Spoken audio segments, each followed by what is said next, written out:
On Times Television TTV, and with me Ronald Mpaso. First the headlines. Government has postponed the ceremony to signify the appointment of Attorney General Thabo Chakaka Nyirenda as senior counsel. Some UTM members in the southern region say they recognize Michael Usi as the legitimate leader of the party. And President Lazarus Chakwera has applauded the Church of Central Africa Presbyterian (CCAP) for providing checks and balances to the government. We have these and other stories. Stay with us. In our first story, the Ministry of Justice spokesperson Frank Namangale has confirmed that government has postponed the ceremony to signify the appointment of Attorney General Thabo Chakaka Nyirenda as a senior counsel. The Ministry's Secretary and Solicitor General Alison Mbangombe announced the appointment of Nyirenda as senior counsel through a letter dated August 23, 2024, and the ceremony was expected to take place tomorrow. However, Malawi Law Society, through its chairperson Patrick Mpaka, questioned Nyirenda's eligibility and wanted the ministry to further disclose the number of other lawyers conferred the same honor. Namangale says the move has been taken to allow the Malawi Law Society to meet and discuss the matter. Some UTM members in the southern region have said they recognize Michael Usi as the legitimate leader of the party following the death of its leader, Saulos Chilima. The party's regional governor for the South, Steve Mikaya, made the remarks in Blantyre when he engaged some party members. However, during the meeting, some members were overheard disagreeing with Mikaya's stance. Mikaya explains. To be honest, I think there's been a gap between our Vice President. I mean, that's a fact. But we won't know why that was happening. But for institution, Patience Lunda has a report. Mzuzu Technical College Principal Julius Piri disclosed this during a visit by the Public Accounts Committee, Park of Parliament, to the college and the Solar Energy and Ecology Institute in Nkarabe District. Ideally, the school received 10 million kwacha monthly for operations. In an interview, Piri said the decision has been arrived at because they have exhausted all means of acquiring supplies such as food. Piri also disclosed the college temporarily will help protect the college's property because recently some students had been demonstrating, demanding provision of better services which will not be provided if there will be no intervention from the government. Actually, the proposal is like that because as of now we don't have even supply to supply food, which means now many foodstuffs, which means now if the students will come here, where are they going to get the food? Park chairperson Mark Bodomani assured that the committee would bring the issue to the attention of the Secretary to the Treasury in the upcoming meeting. Bodomani added that technical colleges play a crucial role in the development of the country, which is why they need to be supported. We'll be meeting the Secretary to the Treasury. As a matter of fact, we already have some issues with him. I have personally talked to him. We're only trying to arrange time that we can meet, and this is one of the critical issues that I'll be bringing before him because we have seen the importance of funding this institution. On his part, Technical, Entrepreneurial, Vocational and Education Training Authority, TVETA Board Chairperson Pioka Tembo, urged technical colleges to explore alternative revenue generation methods through the services they offer. They have the capacity to generate funds, so I believe it's high time that the technical colleges, they must have a commercial side where they do like servicing motor vehicles to all customers and generating funds and supporting their ORTs. Mzuzu Technical College has an enrollment of 320 students and it started operating in 1955. President Lazarus Chakwera has applauded the CCAP Church for its efforts in providing checks and balances to the government. Chakwera was speaking during the synods, the CCAP's centenary celebrations, which took place at Sivo Stadium in Lilongwe. Mese Matonga reports. Speaking during the celebrations, Chakwera said the church has worked hard to uplift the lives of people through its contribution to infrastructure development in the country. As you renew your commitment, like I have heard, with regard to the future,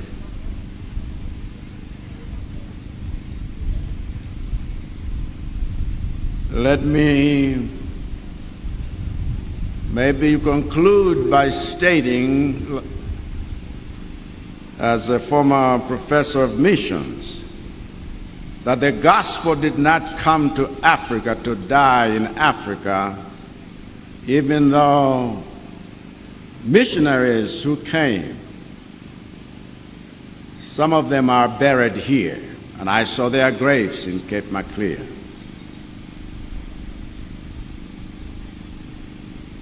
The gospel must now emanate from Africa to the rest of the world, because today missions is from every nation to every nation. On his part, CCP General Assembly Moderator Reverend Biswick Nkoma said that the church will continue to serve people with unity and dedication. Without unity, we are divided. And when the house is divided, for sure, it will not stand. It will fail. If the church is divided, talk not about prosperity. Talk not about fulfillment of Great Commission. When the nation is divided, talk not about building for development. It is only when people come together, when people bring together their resources, the God-given resources, that we can go forward. But apart from that, we can't. That's why our forefathers in 1924, regardless of their tradition and background, coming from Scotland and coming from South Africa, they united. They were united and they talk about unity. The CCB traces its origins from the work of missionaries from the United Free Church of Scotland, the establishment of the Scotland and the Western Cape Synod of the Dutch Reformed Church in South Africa. It was established in the country on September 17, 1924 at Kondowe in Irumpi district. The celebrations were being held under the theme, "The Lord has done great things for us." Archbishop Thomas Msusa of the Archdiocese of Blantyre has urged Christians to participate in the upcoming elections by contesting for various positions. Archbishop Msusa says the country is not doing well because those in power do not fear God. The Archbishop made the call at Limbi Cathedral in Blantyre during the ordination of 4 deacons into priests. Deborah Madea has filed this report, which is being read by Richard Chirombo. Speaking at the ceremony, Archbishop Msusa stated that Malawians are enjoying democracy because of the church, even though the fight against democracy is being undermined by corruption. He emphasized that democracy involves coexistence and the accommodation of different views, lamenting that this is not the case at the moment. We should respect the different views. We should not cause violence. No, we don't need violence in democracy. We need free speeches. We need no free campaigning. But we should not fight, we should not kill, we should not undermine the other people, but we have to respect one another. That's democracy. We have to respect the different views, and at the same time, let us be tolerant to one another. One of the deacons that were ordained on the day, Davison Muyaya, expressed happiness and promised to serve the Lord wholeheartedly. Being ordained today, this is when we are saying that we are very happy. What should the church expect? We are promised in the church that we are going to serve the church as God wants us to serve Him. We cannot say that we are going to be doing our own things. We have been ordained the priest today to do what the church wants us to do. Apart from Muyaya, deacons Crescencio Njerenga, Lawrence Ganiseje and Lucius Impita were also ordained on the day. Bishop Benjamin Chalemera of the Evangelical Missionary Church has urged Malawians to prioritize love, peace, and unity over divisive politics. Speaking during a church service in Chigumula, Blantyre today, Bishop Chalemera said political differences should not undermine the harmony that Malawians have enjoyed for decades. Renin Pasa has a report which is being read by Sam Banda Jr. Bishop Chalemera said political affiliation should never come before national unity and encourage people to engage in dialogue rather than conflict. He said political leaders have a responsibility to promote peace during their campaigns as the country gears up for the 2025 general elections. As we are approaching for elections next year, we need to love one another. This is a one country. Malawi is our country. No matter you are from DPP, Malawi Congress Party, and other parties, but we are Malawians. Well, let's love one another. When we have our political rallies, let's love one another. Our words must encourage and motivate others for the goodness of our country. When we are saying that friendship, Jesus is our great friend. As you know, he died because of us. We are living in the last days that people, they don't want to associate with others. But this is the right moment so that we can connect with others for the goodness of the Lord. The ceremony also witnessed a significant milestone for the church as 26 women were inaugurated into the Women's Guild. One of the newly inaugurated guild members, Frola Nangoma, expressed her gratitude and pledge to contribute to the church's mission of spiritual and social transformation. I'm very excited, more than the way I was. Because at this time is when I will tell the nation that I'm a truly born again lady. At first I was just praying, I should be casual. But now I'm praying from deep down my heart that this is pure flora and fauna. Because this is the time when I've decided to take God as my Lord and Savior, and I will tell my neighbors the work of God. By it, Flora Nangoma. The service took place at the church's premises in Chigumula, Blantyre. You're watching the news on Times Television, TTV. We'll now take a break. We'll be back shortly. And then suddenly felt the burn. Don't let heartburn or indigestion ruin your meal. Try Tummy Sid. It gets to work fast to stop acids. Tummy Sid. Fast, soothing relief from heartburn.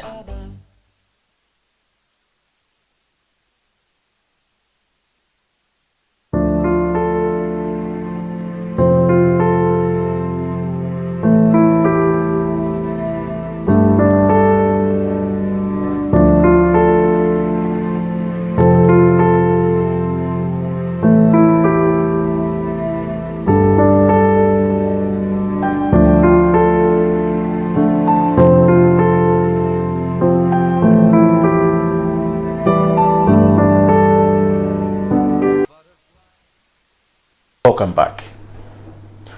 The use of breathalyzers by traffic police officers has been cited as one of the factors that are contributing to the death of Blantyre City's night economy. This came to the fore at a meet and greet event which Blantyre City Mayor Councillor Joseph Makwinja organized for individuals, companies and development partners on Friday. Richard Chirombo has the details.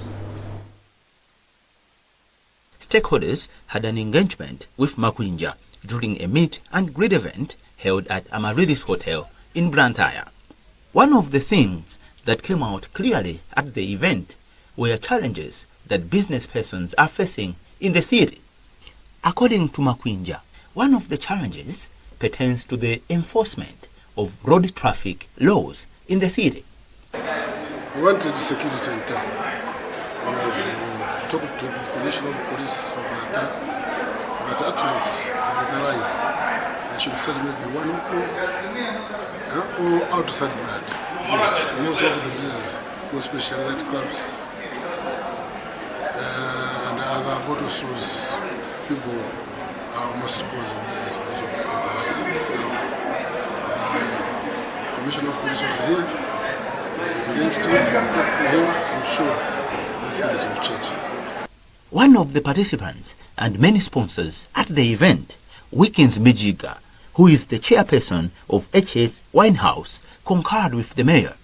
We need to keep people safe, and that's we all accept. But the way it's done, it is excessive. Breathalyzers everywhere in the world, but here, you like in the West, like in the UK, they see, they assess. If you are driving funny and you're not looking normal, then they will stop you. But here they stop everybody, even if you've taken 2 pints. Now, I'll tell you what is the problem. The problem is, when you become too militant in implementing things like the breathalyzers, not that they are wrong, but when you become too militant and unreasonable, you kill the night economy. Now, the night economy is what pays taxes to the treasury. The night economy is what employs people. I've got my place where HS Winehouse. We employ not less than 15 people. And that is replicated all over town. We create employment. The brand that I've created, Capsize, it's also employing people. Now, when you kill the night economy, you're killing tourism. On his part, Commissioner for Southwest Police, Noel Kaira, said there was a need for more consultations on the issue. The issue of breathalyzers is a thing that has been raised, and I have to be honest, it's not the first time it has been raised. It has been raised on several forums on several occasions. So it's a thing that, as Commissioner, it's a thing that it's not only police that is responsible, it's a multi-sector issue. So it's a thing that we will have to sit down. I will have to report to my Inspector General, the Minister, and all the stakeholders, including our police authority. And then we'll have to sit down and find a way how that can be synchronized to make sure that people who want to overextend their nightlife, people who want to imbibe and reasonably, that's the first thing, reasonably, they should be able to do that. But the thing is, we'll have to do more consultation jointly with all the stakeholders. Blantyre City is one of the oldest cities in this part of Africa, as it is older than Johannesburg in South Africa, Lusaka in Zambia, and Harare in Zimbabwe. Board chairperson for the concerned youth organization, Robert Mponera, has urged people not to remain silent but to report to police all cases of gender-based violence. Mponera made the remarks in Machinjiri, Blantyre during an awareness meeting on the fight against gender-based violence. Thomas Kachere was there and he now reports. Mponera says every person must be on the lookout and report any form of violence to the relevant authorities. For people to see how violence, gender violence, impacts the very core of development, both at the individual level, at the family level, at community level, even at national level. When there's violence and the violence is not being curbed, you'll find that there will not be development. People's attention is drawn to the violence which is being done against them. So as a result, their energy is being wasted. Instead of focusing on development issues, they are not focusing on that. So curbing gender violence is very important for development of the country as well as of the area like Machinjiri. Chief Executive Officer for Blantyre City Council, who was the guest of honor at the event, Dennis Chinseu, says the coming in of concerned youth organization with the initiative is a plus on the part of governing the city. The event attracted thousands of people and was spiced up by performance by Jetu.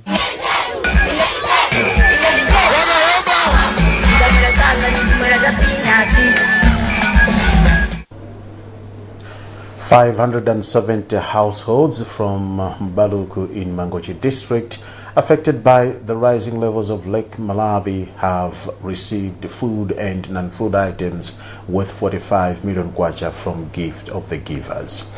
Senior Program Officer for Gift of the Givers, Hawa Chindamba, said the exercise was targeting affected communities that are struggling to cope with the devastating effects of the floods. Royan Impasa has a report, which is being read by Sam Banda Jr.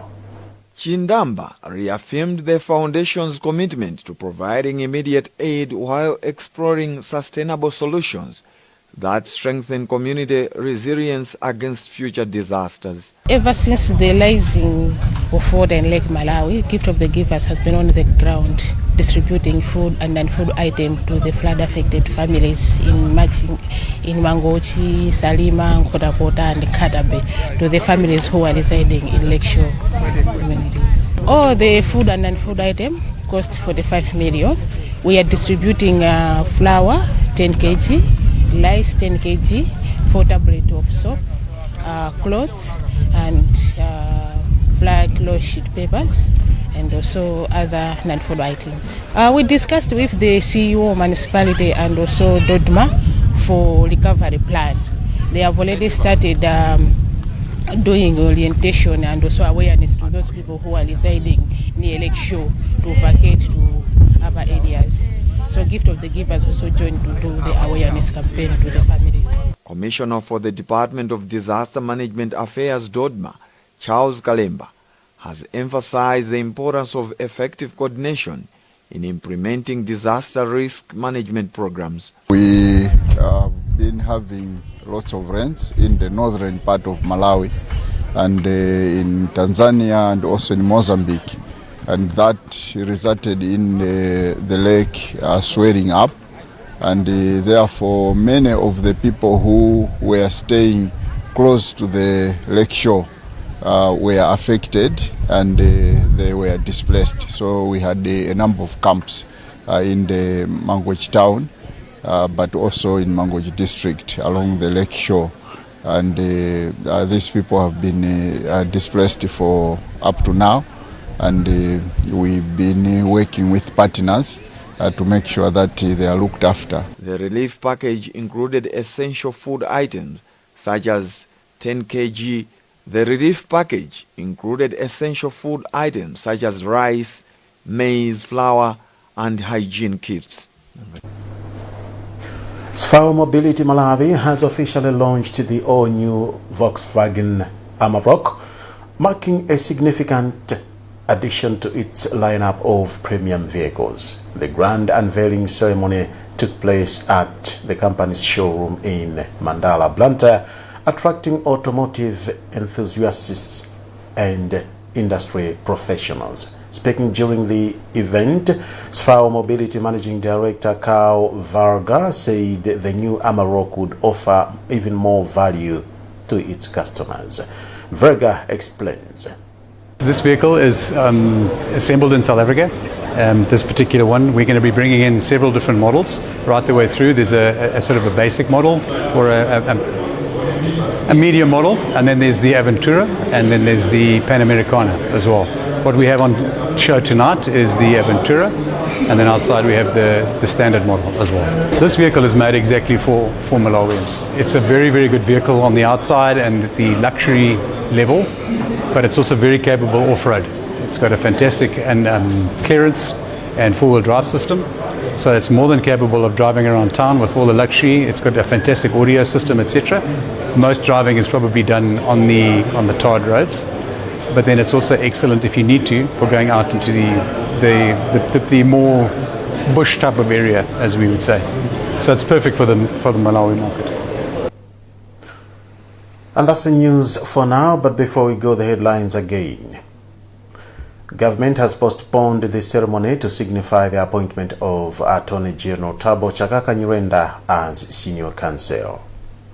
Some UTM members in the southern region say they recognize Michael Usi as the legitimate leader of the party. And President Lazarus Chakwera has applauded the CCAP Church for providing checks and balances to the government.